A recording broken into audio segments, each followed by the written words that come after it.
Miss Young Scooter. Yeah, I'm feeling it. I'm feeling the vibes. I appreciate that, young DJ. Yo, honestly, I think I got those two tracks, and not even just. I think just thinking that way because producer and I played this game last night, which I think is going to be really fun, and I think it was inspired by what you brought up, which was the Ox God game. Ox God, yep. So basically, what we did, and I'm not sure if this is exactly how you play Ox God or whatever, but we did our own rendition where we decided to write down. We chopped up a piece of paper into grids. Yeah. And then we did like different eras, different genres, different regions. Okay. Like different producers. So we had we had a Timbaland, we had a ATL. Y'all did your own verses. Basically, so we go song for song, and I mean, it got heated because we don't have a referee. So of course you're gonna think your song is the best song. But man, that is and like there were shots at stake. Ooh. So it was a hell of a drinking game. I highly encourage that. And I'm not sure if that's what Ox God is. I mean, hey, you turn it into whatever you want it to be, bro. You make your own games now. That's it. So now I'm saying, like, when we get back together, that's going to be a game we got to throw on the top of the list because that shit is fun. It like turns into a party vibe, and that's it. And it's competitive. Exactly, competitive party. Let's go. You never know. Patrick might just start crumping in the middle of the game for no reason. Hey, I'm gonna have to bring it back, yo. No reason at all. Oh man. Yo, you know what? Playtime's over, Shaq. Playtime's over. Oh, okay. People been talking spicy, bro. Go for it. Let me see what you wrote down. Yo, Shedman Sticks, I see you. Coming at your head. Mercedes, you can catch this heater. You calling out my name on Instagram and Twitter. So I had to drop this verse one time and let you know. I'm the number one rapper in this game. Yo, y'all forgot, I'm one half of this pod. So don't ever get it twisted. Messing with the best, but messing with the illest. Get it back. Hey, let's go. Don't come for me. Don't come for me. This guy's like, I have smoke. I need to get it off my chest. I need to get off my chest. Everybody else is getting into it, so I'm gonna get into it too. There you go. I wasn't Sticks, Mercedes. I wasn't looking at your camera, but were you? No. Were you freestyling or did you? I freestyled. Okay, good for you. I told you I got a little liquid courage right now. I'm feeling good, bro. I forgot the towel though, so I might start sweating, but it's all good. what did you make? That's how we're starting it. All right. Yeah. What is that? Like a stone and gravel or something? Almost. So, I like to do my after work walks. So I took a walk around the block, stopped at a Circle K, got myself a nice large slushie. And the slushie mix though, here's the thing. Got a little Coca-Cola, not cocaine. Yeah, got it. Little Coca-Cola. Understood. All right. They got the Sour Patch flavor. Mm-hmm. So I mixed that in there, right? And then like almost like a cherry Coke slushie. Exactly. And then I added a little cherry Coke to it as well. So it was a solid mix. And then here's the kicker. Brought it back home. Add a little Appleton. Ooh. Little rum. You probably I remember mixing the thing back in the day was like throwing Henny. Yeah.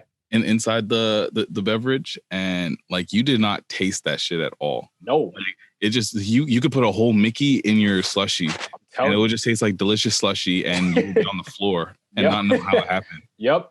I don't know if you've been to Vegas or yes, Miami, I have. But they got no, I haven't. Okay. They got the Fat Tuesday. Mm-hmm. I've been to one in Bahamas. Okay. Yeah. So that's basically what I'm sipping on, bro. That's the summer vibes right now. So you already know I'm feeling good. So if Patrick ends up on his face, that's on him. That's how you know. Mandem. It's not with a hype thing. A war. The world general speaking. It's good, y'all. What's good? We back, man. And of course, it's me. Shop like Shaq. You. Tell me how your week's been, man. Truthfully, been a stressful one. I'm not gonna lie. We like to keep it 100% real and authentic. So, this week's been a grind for me. Just emotionally, just a lot's been happening. But we pushed through, and I did take a little time out. Had to take a little break. So you talking about like a social media one, or are you talking about just like everything, just everything. At different points in time. Took a few hours away from social media throughout the week and stuff like that. Just had to let people at work know, just be 100% transparent that the mental health was taking a hit this week, man. So how does one do that in a professional environment? Because I know we don't like to get too personal when you're talking about your colleagues, and there's a fine line there. So to you, like what? And don't mind the noise. There's boats behind me. There's a full lake. Yeah. This man. So. We'll get to where you are, because that's gonna be more interesting. But how do you have that conversation with your colleagues? Yeah. So I mean, luckily, like I work at a place that's very, I guess understanding is the easiest way to put it. So, they've done a lot of work to really encourage people to take care of themselves, their well-being, both physically and mentally. I don't really, I'm starting to open up and have those transparent conversations with the team that I'm working on a project with and stuff like that. And just tell them like, hey, listen, this is what's going on. And I will try to be here as much as possible, but I'm just going to need like whatever, an hour, the afternoon, whatever it may be. And, we take it from there, bro. So I understand you said that they're very understanding, but like I feel like regardless, I can't imagine a scenario where you tell an employer or colleague or whatever, like, honestly, this is what I'm dealing with. So, apologies in advance if I'm slow to reply and blah, blah, blah, blah, blah. Yeah. I think there's just a level of appreciation for that, for just being human. Yeah, no, exactly. I think so too, man. And, everyone's going through something right now. It's been a crazy, whatever, 400, whatever it is, amount of days. And I think we're at a place in society where things are starting to change when it comes to having those conversations. So blood clot desert eagle. He's back. The original Jamaican dandada. Yeah. But I say all that to say, man, so I went through it in the beginning of the week, and but I'm in a good place, man. But it ebbs and flows, right? This is the way life goes, and it's just recognizing when you need that time. So love that. Yeah, man.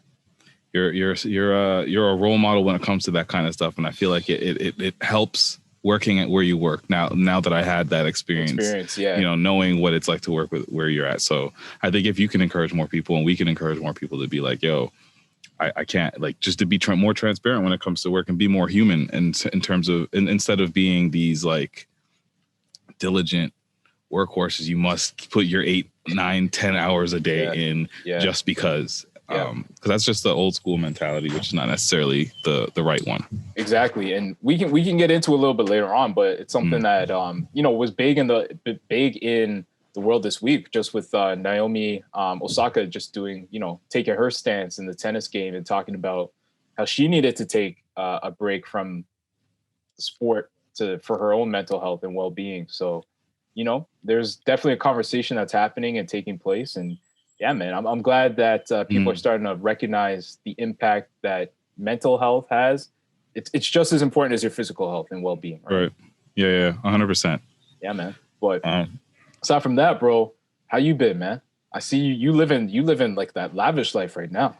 Yeah. We so we're up like what do they call it? Perflaw? I guess technically you can call it Georgina, which is like on the bottom of Lake Simcoe. Oh, snap. Okay. Yeah. So I'm not even that far away from Richmond Hill. I'm like 45 minutes north. Like I can be home quick. And no, I don't live deep. This is just not that far. That's all. Yeah. But it's been good. We've been here about a week now. I didn't think that we would make it, just based off of what I told you when we pulled up, and producer, as soon as we didn't even open the door yet of the car to get into the property. But if you know cottage country, like bugs is real. Like it's different from what you might know. It's different from saying, oh, I got 3 mosquito bites today. It's like mosquitoes. It's random flying things that you don't know what they are. I was telling her a story back, like when I went to a cottage with my other boys, like they were just like, there were these big ass moths and their colors were just crazy. And they were so big that we were just like, yo, is that Tinkerbell? Like, I have no idea. So, how do you think you're a fan, bro? So like, as soon as we pulled up, like, she was just like, not really it didn't look like she was going to leave the car. And I'm like, it's not like these aren't even mosquitoes. It's not even bad. We didn't even unpack the car yet. I don't know if we can make a whole week. I was thinking you took it like African Lion Safari or something. Safari type vibes, bro. Yeah, but like, we powered through it, and I give her mad credit. Like there was a couple nights where like literally the lights were on inside the cottage, and like bugs they look like a plague. So it can get really bad. I won't say that it doesn't. Yo, I hope you brought the deep woods, like the off deep woods. I have the deep woods on me right now. How do you think I'm potting outside? That's the next level, man. You have to, but like it's been great because like I have the barbecue right behind me. I see that. So we've been barbecuing out here. We got some firewood and a fire pit. So we roasted marshmallows one night and had a vibe out there. The lake is right there. We have a dock, so I start the morning and have my coffee over there. No, not at all. No. You know better. We have a hot tub though. So yeah, we did enjoy that a couple times too. Yeah. Yeah, it's been just cool, just kicking it out here, pretty much away from it all, but still working from home, which has been awesome. So nah, for real. Yo, I'm gonna need those offline. I'm talking like work now. Let's take it offline. I'm gonna need that connect because wifey and I have never been to a cottage, bro. So we're trying to. Oh man, it's good because like it really like, especially if you're gonna go like the two of you. Yeah, it's a great like teamwork exercise, I find, because it's like it's separate from like just going to stay in a hotel or something like that. Like there's certain things that need to be done. There's certain things that you're gonna have to do. We mentioned like killing bugs. That's definitely one of them. Yeah, but that would be my role. Yeah, but like getting the fire started. Like just a bunch of like miscellaneous skills that you might walk away with after a cottage trip. Like this. So let me ask you. Let's get into this. Boy. Have you experienced traditional gender roles? Like, have you guys taken your place and found your particular strengths, weaknesses? Have you developed through this week? Here's what I'm doing as you feel. Here's what the producer's doing. Just let's talk about that.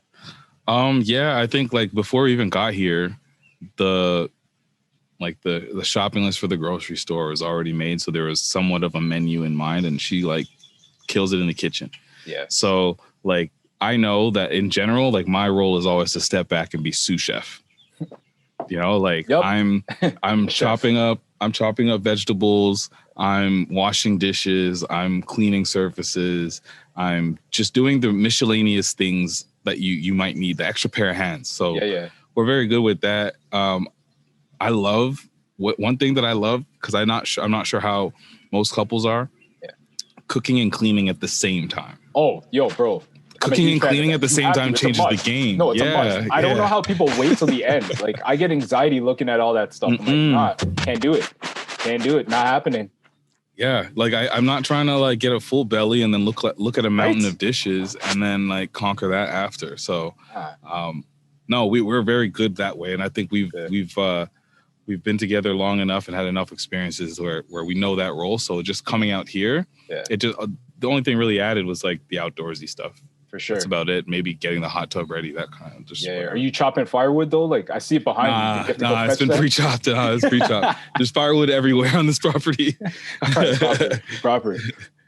But no, I think like, I think we came with our roles and then we just settled into them a little bit more because we had to. It's only us. Exactly. So. And thankfully it's not like secluded. Like there's literally a pizza if we really need to. We almost did that, but we're like, nah. She ended up making her own pizza. Man, yo, shout out to the producer, man. She could throw tell down. you how I've been eating, man. I've been eating like crazy. I've been eating really good. Yeah. You about to come back extra hefty. Oh, I'm taking a whole week off of drinking for sure. Yeah. I gotta eat great next week. I gotta do some cardio because we're going downtown next Saturday. That's right. So I can't just be living my best. Yeah, I can't be living my best life all the time. We both got it. Yeah. So, but yeah, that's where we've been at. That's lit. But yeah, man, it's been an interesting week as far as like headlines. A lot of the stuff that I saw that was interesting have been like just random social media headlines that I thought were hilarious situations and scenarios. What did you see? Okay, we'll start light. There was this model in Dubai. I think you saw this one. The model in Dubai.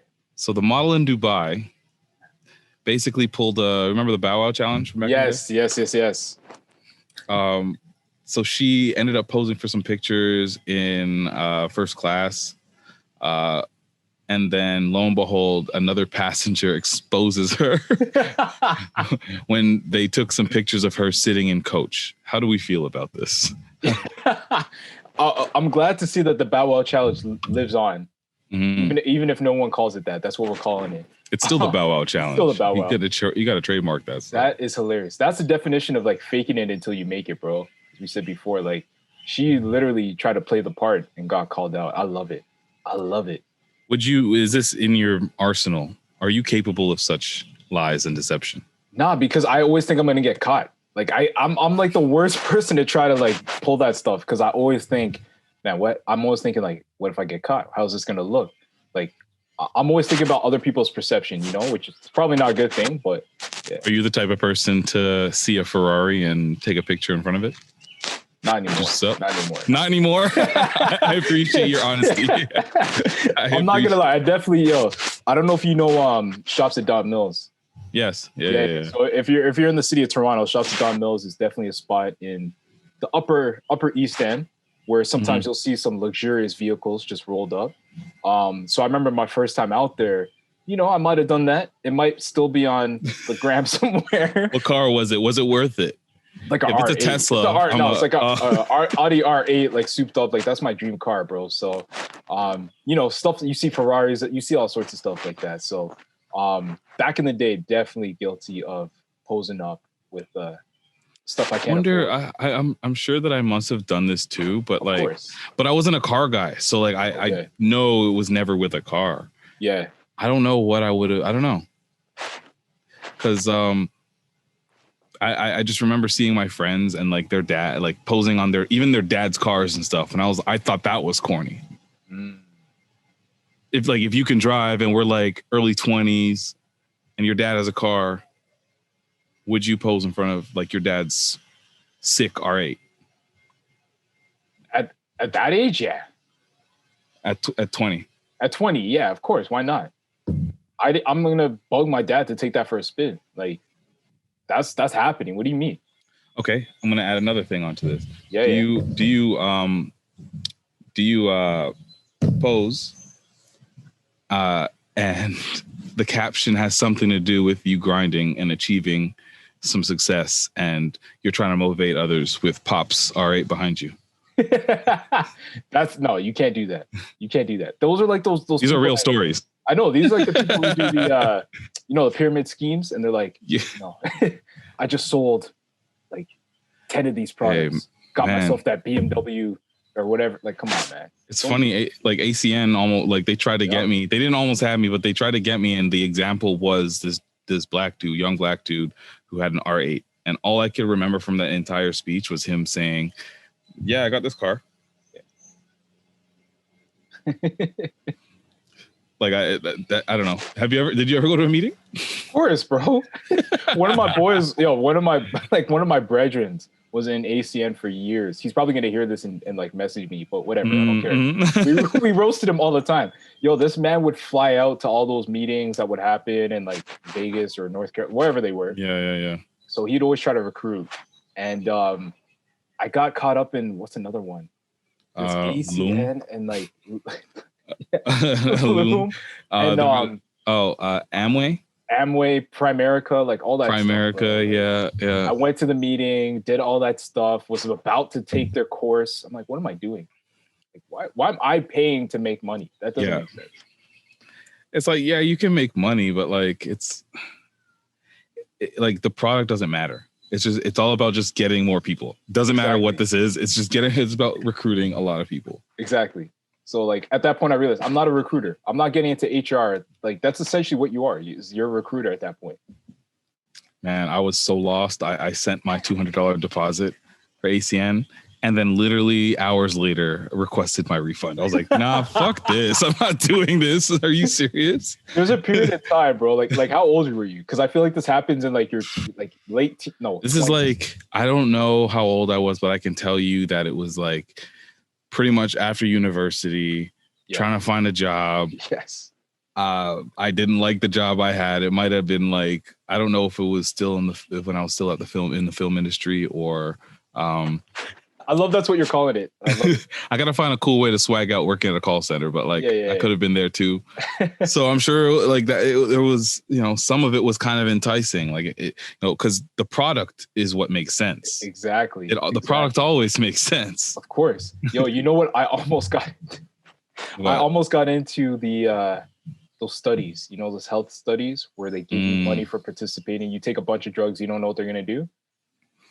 Yeah, I almost did that. Man, don't you like? How much do you not miss being that hungry? Yo, I'm telling you, you just be starving, just be like, I'll do anything for the dollar right now. Right? I'm rubbing 2 nickels together. How am I gonna get this done? How am I gonna pay off my tuition? Yo, I look back at like, how do I survive, bro? Like the early 20s, like just as you graduate, it's like the hardest time because you have this false hope that like you're gonna graduate and the money's right there. Exactly, you're like, it's rough in these streets, bro. It's like it's really a rude awakening, and I was kind of happy that like I had that year buffer when I went back to school, because it gave me some time to think. But still, like when I finished, I was like, all right, I got a master's degree. This should be easy. Nope, not at all. Nope, not at all. It don't matter. Still grinding. Yeah, man, that's crazy. But shout out to Shorty in Dubai for trying to pull one on people. I love it. I love the people that called her out on it too. I love the pettiness. Oh, that is funny. Yeah. Another one that I saw was this. I don't know if I have to. Yeah, I do. So basically, have you ever dined and dashed before, Patrick? Don't lie. Yeah, I'm pretty sure you were there the one time I did it. But tell me about it. What was that? As we talked about university, it was a university time. A few of us went out to. we was starving. We was starving. A few of us went out to. I'm not going to name the restaurant actually. What kind of restaurant was it? Yeah, it's one of those like restaurants you see in a mall. You know what I mean? Oh my god! So we went out. It's in Mississauga. Shout out to Square One. Okay. And I wasn't there then. I don't know. It was deep. There was a lot of us, bro. There's a lot of us. It was like one of those like let's all hang out before I guess the summer or something like that. Like there was one time where it was like before we like, okay, I think I know. Okay, I think go. So there's like, we're deep. We're probably like 12, 15 people deep. And the time comes to pay the bill and my bill never came, bro. And I had the thought, I'm like, I know no one paid for me because we're all broke. And, and I was like, do I raise my hand and say, hey, I didn't get my bill? Shorty never said nothing. So I let it slide and I just left, bro. So in your head, you're like, I'm justifying this because nobody said nothing to me. They don't need the money, I guess. Yeah. People tipped, I'm sure. And I was happy. My belly was full. But that's the only time, man. Otherwise, like I felt super guilty about it afterwards. But so I don't know if I have. I can't recall, and I wish I could share a story off the top of my head because I don't. Yeah. And I'm not saying that just because this is what I usually do to dodge things, but I swear to God, I don't remember. But there is this woman in New York, I believe. They were out as one is now that the weather's nice and they're on the patio, vibey, blah, blah, blah. Her and her homegirls decide to dine and dash. The fateful error is the fact that she forgot her keys at the table. So she went back with her and her homegirls, and like when somebody dine and dash, have you ever been in a restaurant when somebody else does it? Oh like being another table and you're sitting there and you're like, oh, everybody knows. Yeah, everybody knows. The goal. They did the walk of shame back to their table, 3 or 4 of them, and they sat down as if they just went to the washroom, kind of tried to play it off, but like it's a patio with a sidewalk. Like they clearly left. Come on. And everybody was just like cracking on them. I don't know, like if you left your keys after doing a dine and dash. Nah, is there a smart way to get them back without getting completely and utterly shamed for. That's their keys now. Like, where my spare at? Yeah, no, honestly, like I don't think there's no smooth way to play that off. There's no smooth way to play that off because everyone knows. Everyone knows what you did. The server knew what you did. If I'm the server, I'd be like, nah, I didn't see the keys. You know, like, how do you play it off? What do you think? Because I'm just trying to think, like, do you wait till their shift is over? No, you can't. Do you send somebody else? Do you pay somebody else? Oh, that's desperate. You're forking out money to get your own stuff because you didn't want to pay for your meal. So the money you could have used to pay for the meal, or portion of it, you got to pay to get your stuff back. So how many times do you say sorry when you go back? Yeah, you better tip generously. Yeah. Because like, yo, that I'm pretty sure it's a crime. I'm not gonna go as far as a felony. It's definitely a crime. It's just crime. theft. It's technically under, like, theft 5,000. under a certain amount. Yeah. So it's a petty crime, but yeah. So if they wanted to, they could. I've seen places do like the whole trespassing. They ban you. They do all sorts. Like, they could go that far if they really wanted to.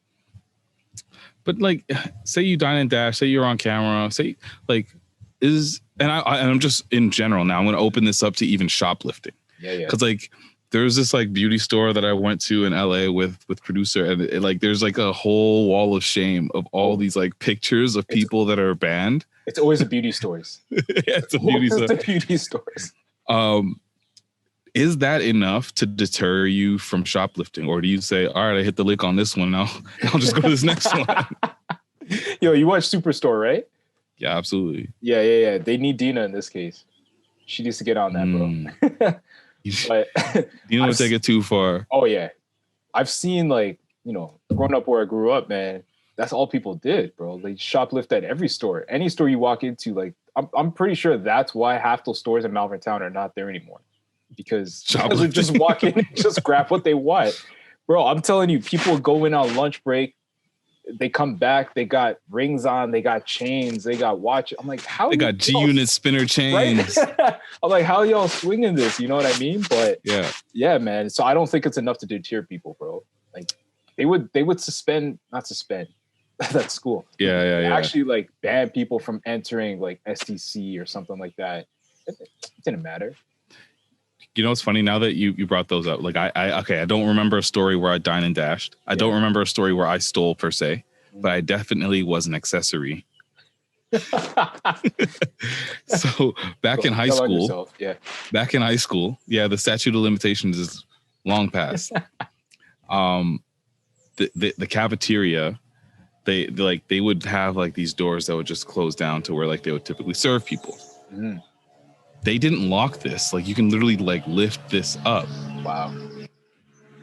Like I said, we was hungry. This is high school, so we was extra hungry. Of course. Nobody's employed. Yeah, exactly. No, I used to have a cinnamon roll for breakfast, beef patty for lunch, maybe a cookie for lunch sometimes, the big cookie for 75 cents. Yes. That they eventually made $2.25 by the time $2.75. Robbery. Inflation was nuts. Anyways, we was hungry. So we finished basketball practice. All the dudes that don't have a job, don't have no money, and have to wait like 40 minutes for the bus to come. Yeah. So I just remember standing outside and being lookout when mans were taking orders. They're like, what do you want? So homies lifted up the thing, filled a garbage bag full of snacks. Yo. And and then, you know, we ate good. Of course. We ate good. Course. Damn. Yo, you know what would have been the next hustle? If y'all flipped that. The things that what were people flipping in your high school? Because I know it was crazy for sure. Off the top of my head, I know people used to take the transfers. They used to steal the bus transfers from the bus driver, the whole stack. How do you steal this? They just, when he's not looking, they steal the whole stack, and they have to punch in the date and time that it's valid. So it's non-punched, so they can use the transfers whenever. Damn. So these dummies would like hop on, like after school's done, hop on with a transfer, and the bus drivers would eventually catch on and be like, yo, why are you using a transfer outside of your school? You just finished school. But that was that was definitely one. There was another one where they were printing tickets. Okay, that's next level, bro. People would print tickets and like glue it, and like arts and crafts for real. Oh, I'm telling Yeah. stuff people like. If only they use their power for good. I remember the bus tickets. I seen people split the bus tickets in half.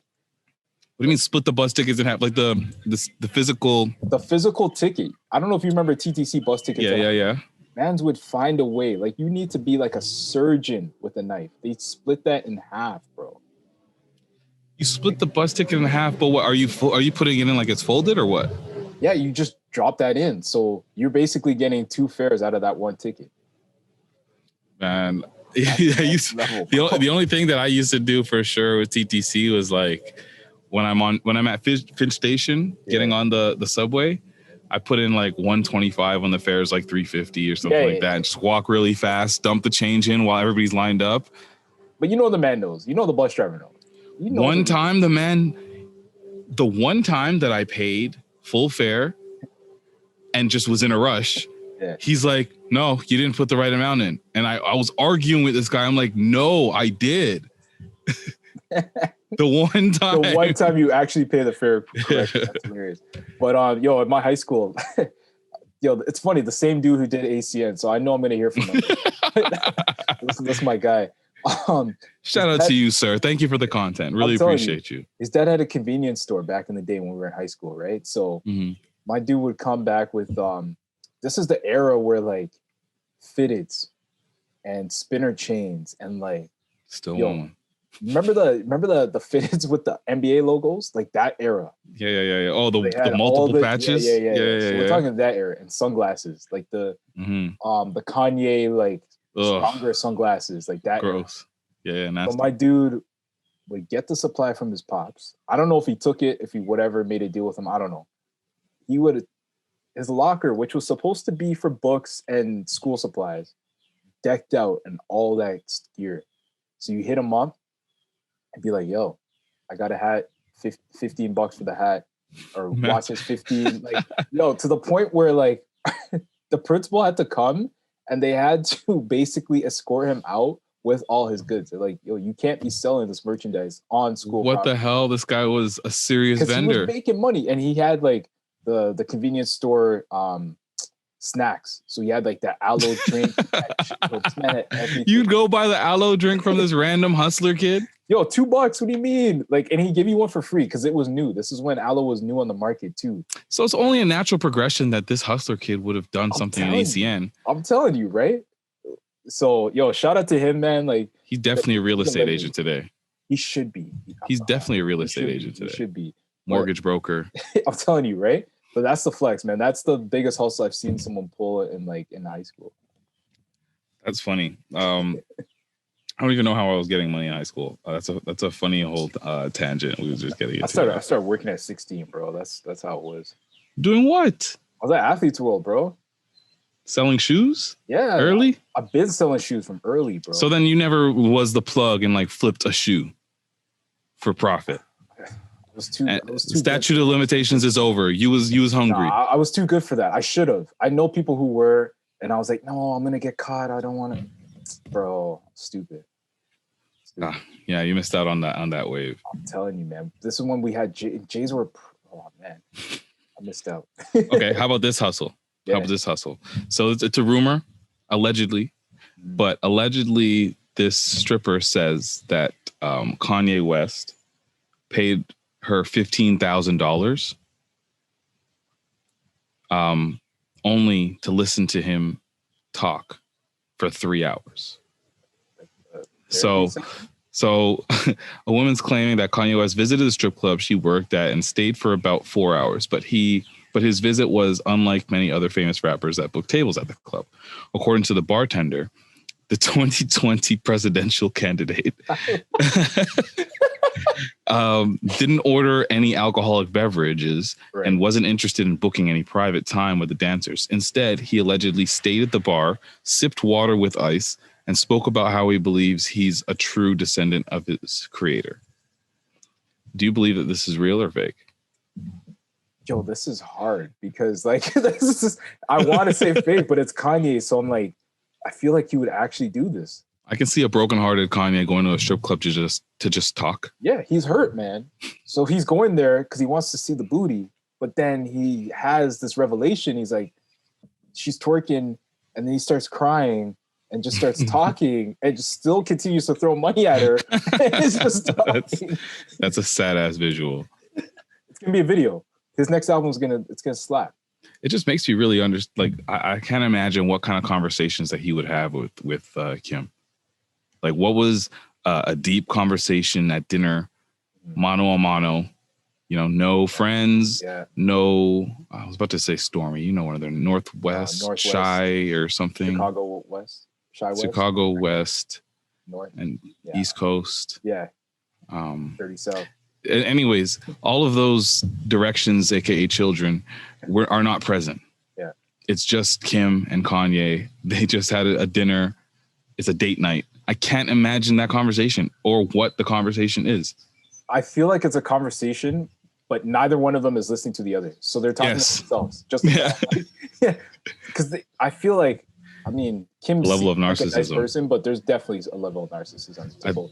I think, to your point, like just you can see. Sorry, I'm fighting. Oh, this man's the nature. Jeez, they're attacking. They're swarming. The level of narcissism there, basically, like it's where like Kim is just like talking to herself, and then Kanye waits, and then he's gonna go and talk to himself, and it worked long enough. I guess. I will say it. I do feel bad for her. I don't know if this was for Kim. For Kim, because I saw a clip where, it's for the last season of Keeping Up with the Kardashians. Mm-hmm. So who knows? It could all be scripted, but she was literally saying how like breaking down and crying at the fact that this is her third failed marriage. She really tried to make this work, and Kanye deserves to be with someone who was willing to sacrifice and move around with him and is willing to sacrifice to make his dreams come true. And she just wasn't at that point anymore. So I felt for her in that moment, man, because I'm like, that seemed real. It seemed authentic. The fact that she was alluding to the fact that, this is the third marriage that didn't work out for her. I feel for her there. Yeah, I guess so. I do. Like it sucks. Like you get married 3 times. That there's nothing amazing about that. Yeah. But like I do think that there might have been like a veil of narcissism that allowed the relationship to persist and exist as long as it did. Oh, definitely. But that's just like some random person in Toronto, Ontario that knows nothing about 2 people. So yeah. But I need the story to be true. Like the stripper true with the stripper. I believe it. Yeah. Like I can't imagine him. Like I don't know. Like back to the narcissism thing. He just needs somebody to absorb his bullshit, and maybe the people that know him and fuck with him and all of that, they've already heard it, and maybe it's now deaf ears, and he's just like, he needs to talk to somebody else. Yeah. I'm telling you, man, she was there doing her thing. Maybe that's what he thinks. Maybe that's his type of intimacy. Me just getting my shit off. Yeah. And he's just clapping tears just down his face. I have another failed marriage scenario. Oh, geez. Okay, so this is in India. I'm going to read the story, and we can divulge after I give you all the details. I'm not sure if you read everything. I think we had this in our chat. Yeah, go for it, though. So after a bride dropped dead from a heart attack at her wedding, her sister stepped in to make sure that, quote, a good man did not go to waste. So I'm sorry, I don't want to butcher these names, but I'm going to try just because there's a few people in the story. Right. Indian bride named Surbi suffered a sudden heart attack during her big day, moments after exchanging garlands with her husband to be Manjesh Kumar. A doctor from a nearby village responded to the scene, but was unable to save Surbi. Determined to carry on with the festivities, Surbi's sister, Nisha, decided to marry Manjesh instead. The family kept Surbi's body in a separate room while the ceremony took place. Wait, what? She was later cremated. Wait, what? Wait, what? I didn't know that part of the story. Oh, man. Imagine you know, the worst happens at a wedding where the bride passes away at the actual ceremony as, you know, things are happening. Yeah. The sister steps up and says, you know what? I got this. I got this. We're all here already. Yeah. My cousins from Jamaica are here. You know, my cousins from England are here. From England, yeah. You know, we gotta, like, I might as well. He's a decent guy. Yeah. Hey, I'm gonna marry him. Wear capes, man. Not all heroes wear capes. Is that not crazy? Yeah, no, it's nuts. It's actually like the craziest story I've ever heard. Like, what? In that instance, you just had a death in your family, and your first thought is, hey, let me step up. Not even step up. Let me go marry this man right now after my sister just died tragically, instantly. But we're going to put her in a separate room. In the separate room part. Yeah. Like, what? So we're going to proceed with the festivities and everyone's going to have a good time. But meanwhile, she's over there like decaying. Like, come on. What? So, like, what the most messed up part about it is the fact that there's all these complicit people that are just like, yeah. Yeah, we about to get canceled now. Well, that's just accurate. Fair. Anyways, all I'm trying to say is that it's weird that somebody passes away, the bride to be passes away, and then the sister steps up and says, "I'm going to do it," and everybody around is like, "All right, sounds good. Like, yeah. Let's turn up. We here anyways." Bro, is this a TV show? Is this a different world? Is this like our Fresh Prince? I have a couple quotes. Yeah. So one of Serby, so Serby's the woman who passed away. So one of Serby's uncles explained to Mail Online that it was a, quote, tough call to carry on with the wedding. Serby's brother, Sarab, stated that it's hard to believe a dead body was in the other room and a bride was being prepared in the next one. Oh my gosh. Oh my gosh. If it's hard, then why did you do it? Why did no one say, hey, you know what? This is kind of crazy. Can we mourn? Can we like do this at a different time? Maximizing resource, I guess. I mean, yeah, I guess I'm surprised they didn't do a 2-in-1. Do you get a special? You already have like your shaman or your everyone, the whole family's there. You've got all the stuff you need. Just do a marriage and funeral combined, like 2-for-1 special. Hey, you know what? Actually, as fucked up as this is, okay, I'm thinking maybe this was an arranged marriage. Mm. So, like, she didn't know the man she was going to marry anyways. Right. And the quote where the sister is saying she didn't want a, quote, good man to go to waste. Right. Makes a little bit more sense if that is the scenario. Mm. Are you somewhat understanding if that's the situation? No. No, don't give me that.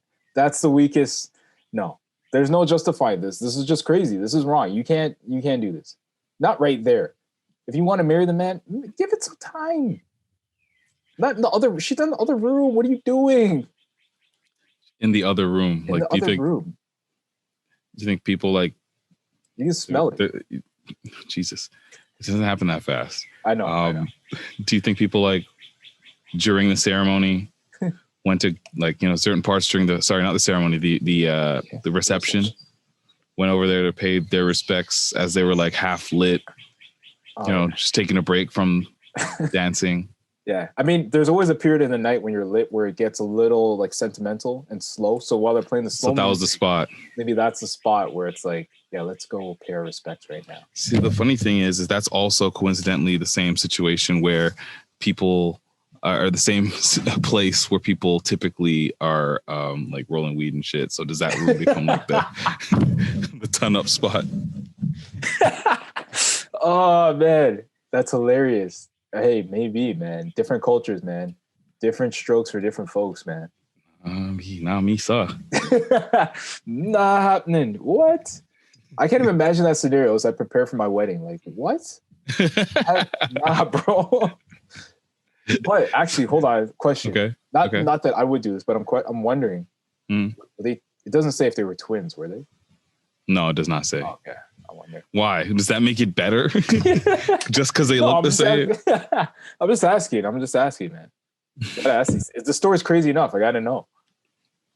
No. That's all I've got. I think that story, there's no justification for it. I don't know if there's an aha. Okay, this makes a whole lot more sense moment out of that. Yeah, out of what we got. I don't understand the culture. I don't know the culture. So maybe. Yeah. Exactly. This is normal. But all the best to them, and much success. Much success.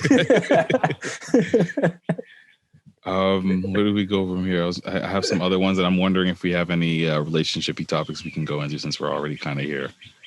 Oh man. What do you got? Not necessarily relationship, but you brought up Naomi Osaka at the upfront and mental health, and I want to just go back into that conversation. Yeah. Thank you for reminding me, man. So I guess I could give a little bit of synopsis on the situation, and we can go from there. So essentially, Naomi, she is an amazing tennis player, multiple-time champion. She might be ranked number 1 in the world, if I'm not mistaken, right now. And young, 2022, I believe, and been killing the tennis game. She earned over $55 million last year from tennis and endorsements and all that stuff. So she's a big name, man. It's a new Serena. Definitely. And she's been an advocate for all things social justice reform over the past year and a bit. Even before that, but definitely you've seen it more as Black Lives Matter movement took off and stuff. So she's been doing her thing. But she came onto the scene. You know, she's, I believe, half Japanese and half Haitian. So she came onto the scene and was very shy, very timid person. Great tennis player, but did not feel comfortable. You could see was not comfortable in front of like being a spectacle. Yeah, exactly. She just wants to play tennis, and she's really good.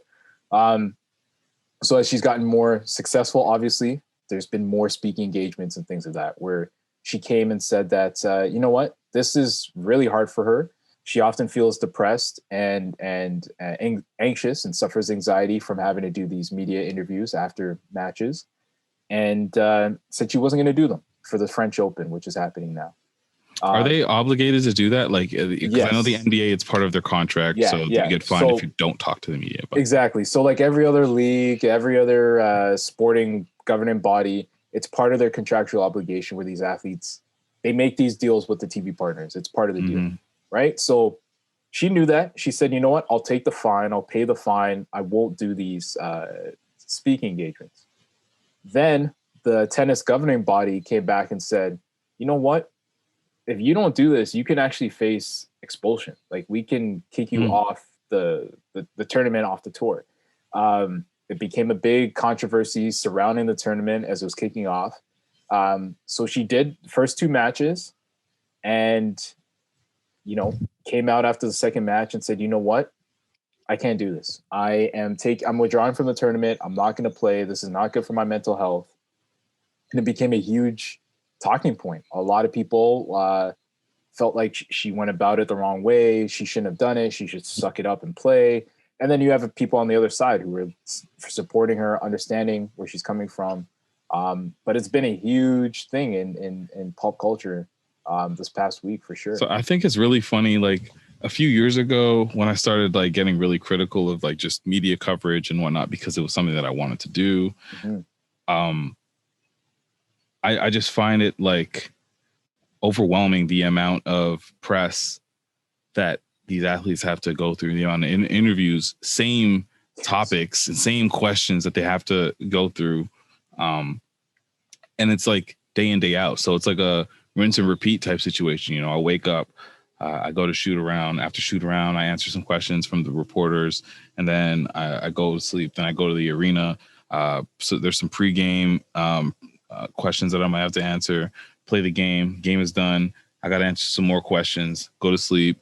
It's ridiculous. Yeah. And like, it's not even like the content varies too much unless they're asking about social justice issues. They're asking about free agency. They're asking about. Well, that's even kind of the same after a while, because that becomes the same thing for a whole season. Exactly. It's like if they're talking about, like, if you're LeBron James, they're talking about Space Jam or something. It's not really often that they talk about random things like shoe drops and cultural stuff that it's like, more of an interesting conversation for unless you're being profiled person. for a piece or something like that. That's Exactly. what happens. Yeah. So I think it's, I don't know what you think about just the sports, like the amount of coverage and the amount of interviews that these athletes have to go through, because I think it's honestly a ridiculous amount that is unnecessary if you really think about it. Like they do it to just fill content calendars and yes. and broadcast schedules and stuff like that, so that there's stuff there. But like, we don't need to hear from these guys as much as we do. Yeah, I'm torn because I understand both sides of it, and I think it's a scenario where, the players. I'm not going to say they shouldn't speak.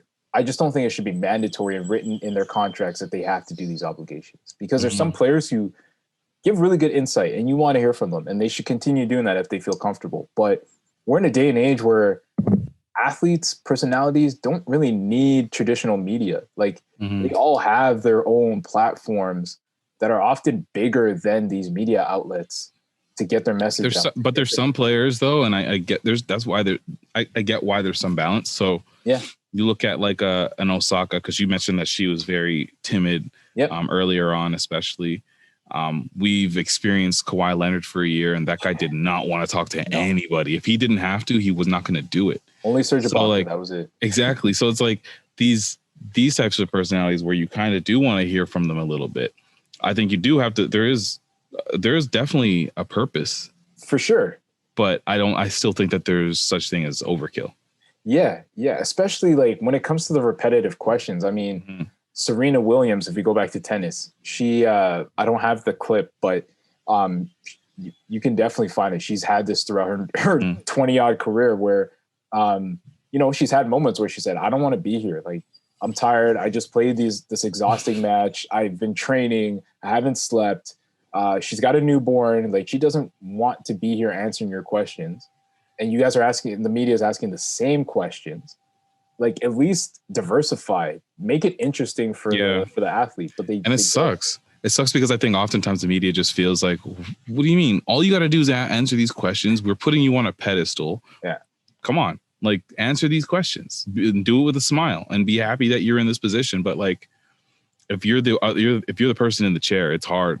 It's hard. Sure. And like, I think that the honor of being a spectacle and being worthy of people wanting to know a little bit more about you and your process and all of that stuff fades after you're just in it. And it's just like, think about it like in terms of work. Like, imagine we add like an extra status call on your work day. And you already have 2 other status calls where they kind of overlap because certain people are in these 2 other meetings, but we added a 3rd one because of X reason. There's just one other person that we added to this 3rd one. And now you got to do 3 status calls. You're going to hate that 3rd status call. Of course. Of course. You're going to say, there's no point in me doing this. I'm wasting my time. I am exhausted. Yeah. You're going to dread it. And it's the same thing. And I get it. But to say that though, I do understand they have these obligations. It's part of their contract. It's part of the deal that they get. They make money off of this. It's part of the collective bargaining in these leagues. So yeah, there's just needs to be a balance. I think traditional media has not evolved with the times, and these sports leagues have not evolved with the times, and they need to do that. They need to adjust to the era that we're in, man. It's a different era. I think, traditional media around sports hasn't really evolved because they see like digital media as being a plus. And now the only thing that they've done to evolve and adapt is say, we just need more. Right. We're going to cut things up a billion ways. Yeah. We're going to package it up to you and serve it up to you in all kinds of ways. And realistically, we just like, we're overloading it. There's so many different ways that we're fighting for each other's attention.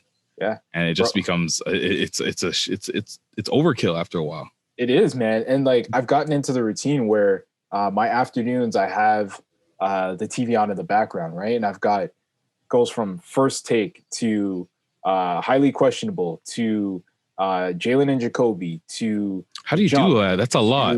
That's a lot. And now it's starting to hit me. I'm like, I can't listen to these anymore because you got to choose like one. It's the same topics, right? There's only so much they could cover. It's the same topics on all the shows. They're arguing the same points, taking the same quotes. So it's like you said, they're taking the same media and they just serve it to us differently. And it's like, come on, nah.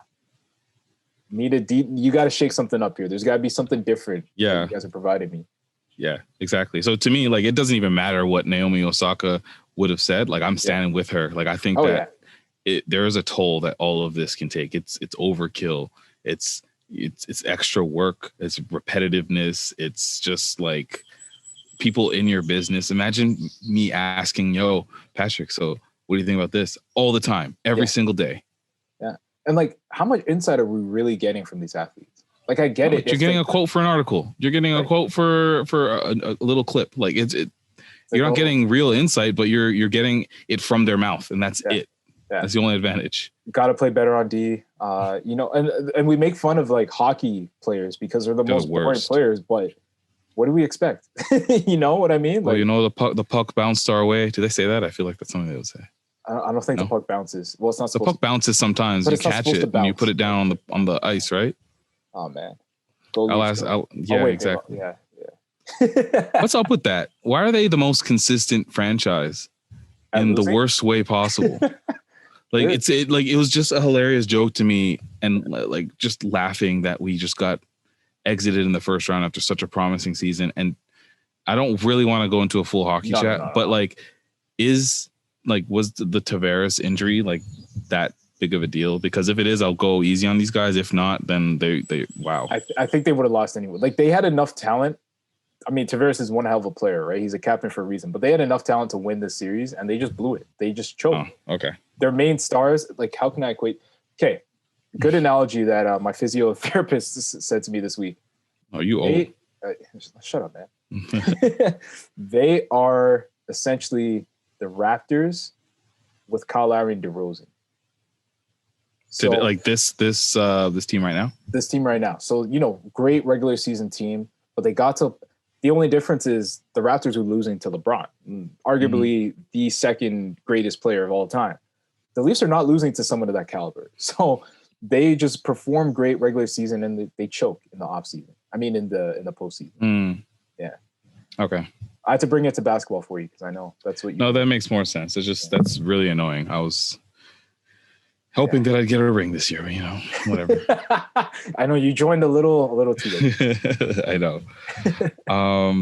Do you know what is? I think I don't know. Do you have anything else on your list? I have one funny clip that I want to play that is still in the basketball world, but let's go to your funny clip. Let's stay in sports for a second. So it's LeBron James. He's on his show, The Shop, and he's talking about the trauma that he faces or faced after being in the bubble for 3 months straight. Let's play. And how there's no chance in hell that Orlando could ever sign him. That he could ever be traded to Orlando. Like, there's no way he's ever playing basketball in that city. So this way. Here we go. How long did you practice to get ready for it? Like 3 months. Shit, yeah. You put the real work in. I moved to Orlando 3 months, like training every day. I'm not record any song. I didn't anything about music. He moved to Orlando. Put his career. I don't want to visit Orlando. No. He moved there. Yeah. I mean, that's part of the reason I haven't taken my daughter to Disney World, because I had to go to you guys understand. Anytime I hear Orlando right now, I get PTSD. I was in a bubble. So Orlando has no chance of free agency? They have no chance. What if you get traded to Orlando? I'm not going. I'm just retiring. It's over. It's over with. Yeah, LeBron has been traded to Orlando. LeBron lives in Malibu. He's not going. Oh man, yo, we need to call up. We need to ask our friend Terrence about this, man. How he feels. Word, that's actually hilarious. That's a hilarious conversation. I gotta hold that thought for him. Yeah. We got. He'll probably give a nice little clutch sports political answer. Exactly. And say something like, "Oh, I can understand the PTSD from the bubble," like something like that, Yeah. But yo, that is hilarious. I watched that episode of the Shop. It was good, but there's certain markets. Come on, we know there's certain markets that no one's trying to go to. Utah is never gonna have somebody amazing. That is I will the never worst place. That city. Like, no. If I got drafted to Utah, I would demand a trade. Oh, 100%. 100%. I'm not going there. I'm not going to Utah. In the NBA, I think that actually might Indiana. Indiana, not happening. I'm not playing in Indiana. I'm not playing in Oklahoma City. Yeah, no. No, those are definitely the three. Not doing Charlotte. Boston. Oh yeah, not Boston. Charlotte, I can kind of do Charlotte. I don't know. No, that's hilarious. What do you think about like? I think we kind of talked about it last week, but you mentioned Boston, and it made me think about the whole situation that's happened there, where they talk about Kyrie, but then also, he came out and said he experienced racism in Boston, and then Boston fans were booing him like crazy and all that sort of stuff. Like, do you think people should just like heard him out and just took it for what it is and said, do you know what that response is though to me? Yeah. Like, so Kyrie saying that the Boston fans were racist and he had bad experiences over there and calling them out for what it was. Their response being boos in the stadium is the same thing as you telling one of your white homies or your white colleagues that you're being racist. And they're gonna, instead of boo, they're gonna be like, I'm not racist. They're gonna take offense and they're gonna be like, no. Yeah. That was them basically saying, like, being in denial and refusing to listen to what Kyrie was saying, because obviously it's like, come on. Yeah. We've heard so many stories. We've heard so many stories about Boston. So I'm here, and I'm happy that he's not waiting until like years later when he's finished and said, you know what, when I played in Boston, that was pretty racist. So no, say it now. Yeah, say it now. Let them know. Get off your chest. Didn't Marcus Smart say something like that? And he currently plays for Boston. So oh damn, I think he came out and said he had certain experiences or something like that. Because I think Danny Ainge or one of the other higher ups basically refuted what he said, what Kyrie said. But like, there's been like, he basically said that there's been like, nobody's complained about that in the past like 20 years or something like that. And somebody else said, no, Marcus Smart admitted it. So like, actually, he's currently playing there. Yeah. Man, that's a crazy city. So that's definitely on the list of places I would not play. I don't even want to visit that city. Let's just put it that way. I'm not like trying to take a trip. I went there twice when I was in high school for basketball. Yeah. It was interesting. Yeah, I got family out there, but I liked it in the gym. Boston was really cool when I was in the gym. Yeah, playing ball. Yeah, exactly. Fair. Nah, it's hilarious, man. Let's see. Any last thoughts do we have here? Okay, how about this one? Just because we mentioned at the top, and I think this is a question that you had hypothetically on here for a minute, I think it would be a good game to end off of, because we talked about the Ox God. Yes, sir. Game or whatever you want to call it. You put on here, if Tupac appeared today out of the blue. Yes. And you had your phone connected to your Spotify or Apple Music connected to the JBL speaker. Yeah. And he said, yo, Patrick, play me the best artist. Yeah. Since he's been down. Since he's passed away. Okay. Who are you playing? And I think, just in fairness and like to narrow it a little bit, because we can't get too wide, let's keep it hip hop. All right. I mean, is there even a question? Like, I was just making sure. I didn't want you to say like, I don't know. I don't know who you'd say. Yeah, I was like, who are you gonna say? Blueface. It's gotta be Drake, right? I feel like it's gotta be Drake. I want to find a reason to say not Drake. Okay. Is that if it's Drake, what song are you playing that kind of like? Man. See, that's the one that's hard. It's like, which era of Drake do you go with? For me, I might do something off Nothing Was the Same, because I love that album. Like what? Oh man, Tuscan Leather, I believe is the title that I'm thinking. Tuscan Leather is a good one, and I think Drake said that that's like his favorite song that he's made or something like that. So there you go. I'm with it. Who are you playing? Best artist since he's passed. If not Drake, if we take Drake out of it, take Drake out. Yeah. I'm gonna have to say.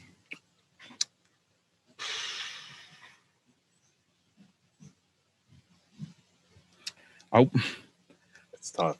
I don't know. I think you know what I would have to say. It would have to be like an era or like an artist period or a run that I would want to reminisce with Tupac on.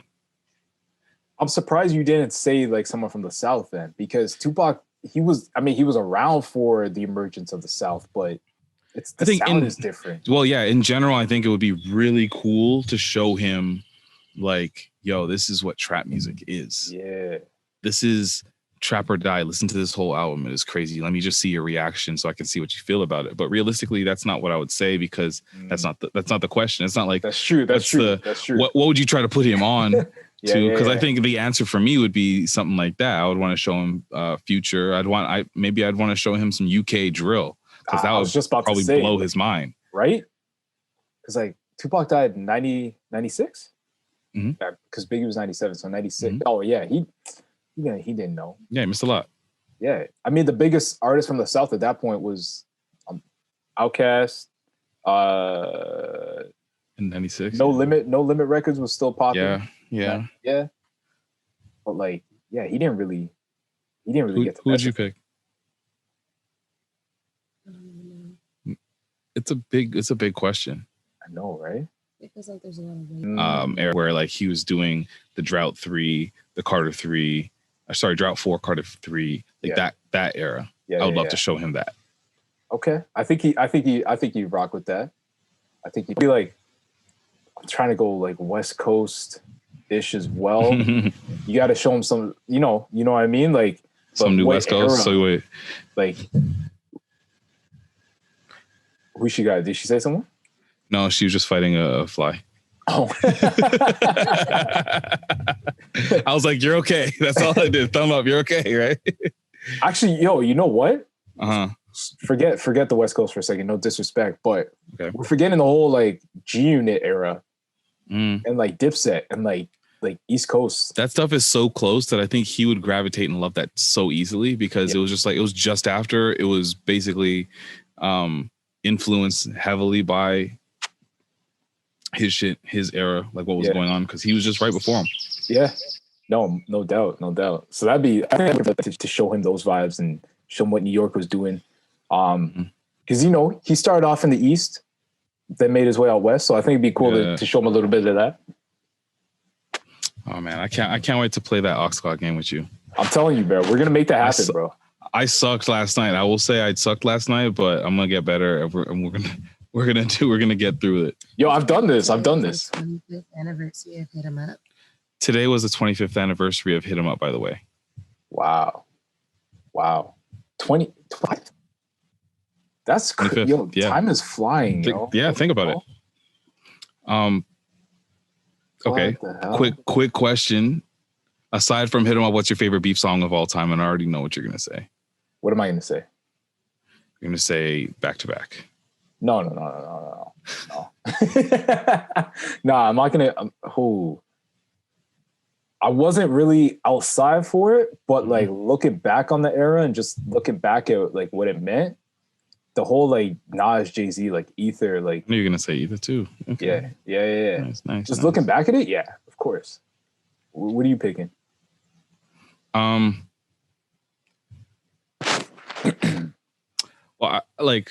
I think my answer is like I loved not any one particular 50 Cent diss track, but the end of every 50 Cent diss song where he was just talking shit. Yeah. I love those.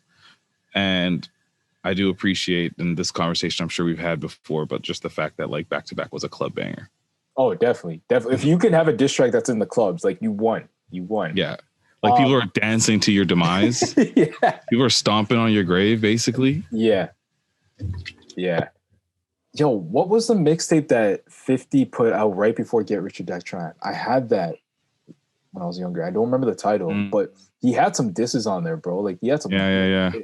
He had How to Rob, where he was talking about how he would rob all the popular rappers in the game. Yes. That was a classic song. Oh man. Yeah. Yo, we definitely gotta play this game. Like you got me amped to like just go back and just pick categories and just go through this. Like we're doing this. Oh, you'll come downtown for a nice little housewarming soon. Yeah. I recommend all the listeners too. Yo, get on this. Easy game. Just break out your phone, choose some categories you want to play or you want to go down and just pick the best song, man. Yeah, exactly. We'll lead by example real soon. The world general speaking. Yes. Patrick Dennis Jr., check it out, man. Instagram, Twitter. Working on some stuff for the summer, so stay tuned. Can't wait to hear what that is. Shop like Shaq. You waste you. Shop like Shaq with a K. Yeah, man, we'll be back next week. I can't wait till we start potting in person. Then maybe I'll hop on this beat because I need more energy with it, you know? Yeah. I need you in person as a real life hype man. I got you. That's me. That's what I do. Hey.